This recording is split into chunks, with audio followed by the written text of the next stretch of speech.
Baghdad شریف میں آپ ممبر پر واعظ فرماتے ہوئے آپ نے یہ اعلان فرمایا تھا، قدمی ہادھی علی رقبت کل ولی اللہ، میرا یہ قدم تمام اولیاء اللہ کی گردنوں پر ہے۔ سب سے پہلے حضرت علی بن حیتی رحمۃ اللہ علیہ سب سے پہلے خلیفہ بھی ہیں غوث پاک کے، یہی سب سے پہلے آگے بڑھے اور قدم مبارک تھام کر اپنے گردن پہ لیا تھا۔ پھر یہ دیگر اولیاء کرام نے بھی باری باری ایسا کیا۔ ان دنوں حضرت خواجہ غریب نواز معین الدین چشتی اجمیری رحمۃ اللہ علیہ خراسان کی پہاڑیوں میں عبادت فرماتے تھے، یہ بھی بیان سنتے تھے غوث پاک کا۔ انہوں نے یہ سن کر غوث پاک کے جناب میں عرض کیا، بل عینی وعلی راسی، میرا مبارک قدم میری گردن ہی پر کیوں بلکہ میری آنکھوں پر، میرے سر پر۔ اولیاء اگر پھلدار شاخیں ہوتی ہے، جو شاخ پھلدار ہوتی ہے وہ جھکی رہتی ہے، جن میں پھل نہیں ہے تو اکڑتی ہے۔ ایسا بھی ہوا ہے، ایک دکان نے اس کا انکار کیا تو ان کی ولایت نے سلب ہو گئی، چھین لی۔ اس طرح کے ان کے اور بھی نہیں، پہلے سے پیشن گوئیاں تھی کہ یہ برسر ممبر اس طرح ممبر پر کھڑے اور اعلان کریں گے بغداد میں اولیاء کرام یہ شہنشاہ بادشاہ سلطان الاولیاء۔ اچھا، غوث پاک کا بیان ریلے بھی ہوتا تھا، نہ اس وقت کوئی چینل کی ٹیکنالوجی تھی، نہ کوئی ٹیلی فون کے ذریعے کوئی ریلے کا سسٹم ہوتا تھا، لیکن روحانی سسٹم کے ذریعے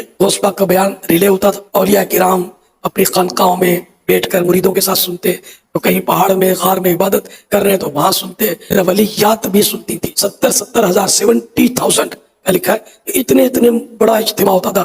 مائک سسٹم بھی نہیں ہوتا تھا ان دنوں، لاؤڈ اسپیکر نہیں ہوتا تھا۔ جو سامنے بیٹھا ہے صاف آواز سن رہا ہے، وہی سب سے آخر میں بیٹھا ہوا بھی صاف آواز سن لیتا تھا۔ بھی میرے مرشد کی کرامت۔ پیارے غوث پاک تو جیسے دنیا میں تشریف لائے، زبان پر اللہ جاری تھا۔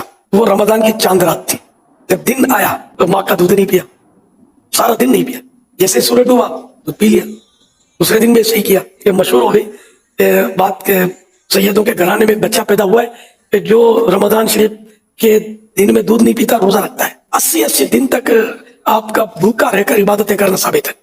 یہ کرامت تھی آپ کی۔ 80 دن کوئی انسان نہ کھائے پیے زندہ نہیں رہ سکتا۔ غوث پاک اس وقت تک نہیں کھاتے تھے جب تک ان کا رب انہیں حکم نہ دیتا تھا۔ حضور غوث الثقلین رحمۃ اللہ علیہ 15 سال تک رات بھر میں ایک قرآن کریم ختم کرتے رہے۔ غوث پاک رحمۃ اللہ علیہ ہر روز ڈیلی 1000 رکعت نفل ادا فرماتے تھے۔ اللہ پاک نے غوث پاک کی محبت ہمارے دل میں ڈالی ہے۔ اے مولا، ایک لمحے کے لیے بھی غوث پاک کی محبت ہمارے دل سے نہ نکلے۔ جو جس کے ساتھ محبت رکھتا ہے وہ اسی کے ساتھ اٹھے گا۔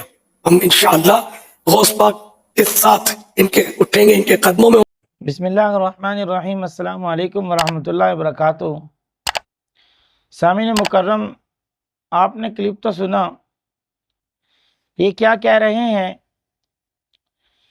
شیخ عبد القادر جیلانی رحمہ اللہ کی طرف اتنا بڑا جھوٹ منسوب کر دیا، توبہ استغفر اللہ، 70 بار بھی استغفر اللہ پڑھا جائے تو کم ہے، کیونکہ یہ حضرت اتاری صاحب کیا فرما رہے ہیں کہ شیخ عبد القادر جیلانی کی جب پیدائش ہوئی، کسی نے کہا کہ ان کے گھر میں بچہ پیدا ہوا اور رمضان کا مہینہ تھا اور انہوں نے دودھ نہیں پیا۔ بچے کو کیا پتا ہوتا ہے، کتنا بڑا جھوٹ ہے۔ پھر دوسری بات یہ کہہ رہے ہیں کہ شیخ عبد القادر جیلانی رحمہ اللہ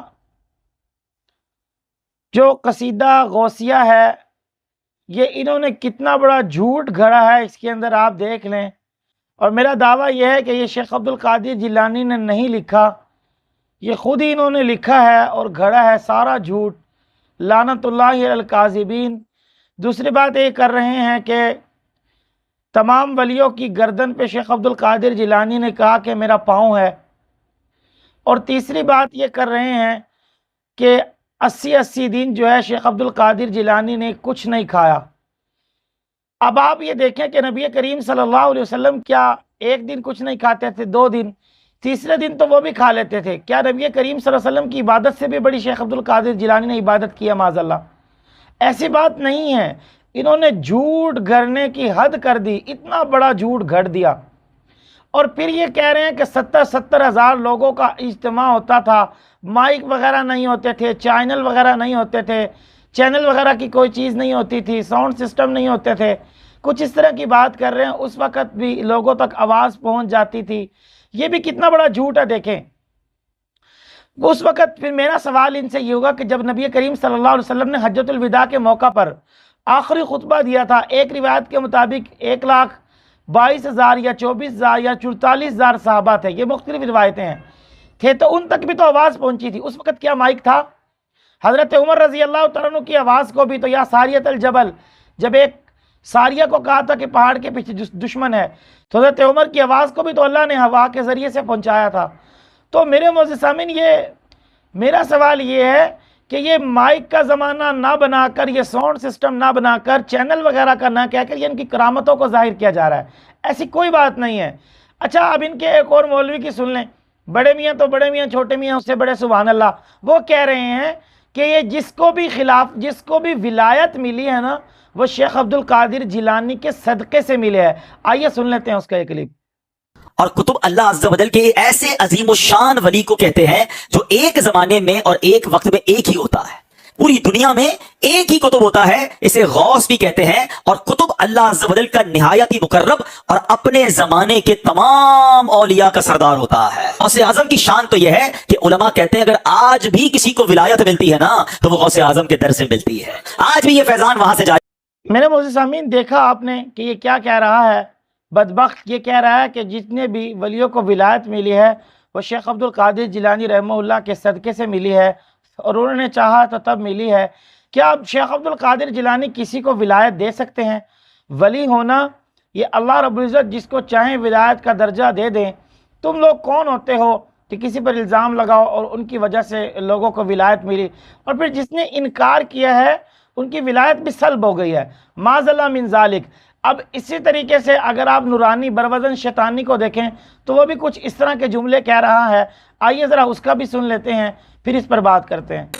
میرا یہ قدم تمام اولیاء کی گردن پر ہے، تمام اولیاء کی اونچی۔ ایک معنی تو یہ کہ صحابہ کے بعد جو ہے ان کو اولیاء کہا جاتا ہے، وہ مراد ہے، کچھ یہ تفسیر کرتے ہیں، مگر غوث پاک فرماتے ہیں کل ولی اللہ، تو میں تو سارے ولیوں کو مانتا ہوں۔ تو اب میں نے اس بے آپ کو بتایا ہوا ہے، میں نے اس کو سمجھا کیسے تھا اس ارشاد کو، وہ بھی مہربانی ہوئی تھی۔ سارے ولیوں کے گردن پر غوث پاک کا قدم ہے، بڑوں نے شفقت سے اٹھایا ہوا ہے، چھوٹوں نے تعظیم سے اٹھایا ہوا۔ تو میرے معزز سامعین، آپ نے اس کو بھی دیکھا کہ یہ بھی کچھ اس طرح کی ہی بولی بول رہا ہے، جیسے ان کے بڑے بولتے ہیں تو یہ انہی کی بولی بول رہا ہے۔ اب میرا سوال یہ ہے کہ اگر شیخ عبد القادر جیلانی کی جو ہے وہ باقی ولیوں کی گردنوں پر پاؤں ہیں، تو ان کے اعلیٰ حضرت صاحب نے بھی تو یہ لکھا ہے اپنی کتاب میں کہ اولیاء کے سردار تو سیدنا صدیق اکبر رضی اللہ تعالیٰ عنہ ہیں۔ تو اب آپ یہ دیکھ لیں میرے معزز سامعین کہ کتنا بڑا جھوٹ معاذ اللہ من ذالک شیخ عبد القادر جیلانی کی طرف منسوب کیا جا رہا ہے، حالانکہ وہ اس طرح سے نہیں تھے، انہوں نے ایسا نہیں فرمایا۔ تو میرے معزز سامعین، یہ ایسا کہہ دینا، یہ بات تو کوئی وہی کر سکتا ہے جو معاذ اللہ فرعون ہو کہ اس کی گردن پر اس کا پاؤں۔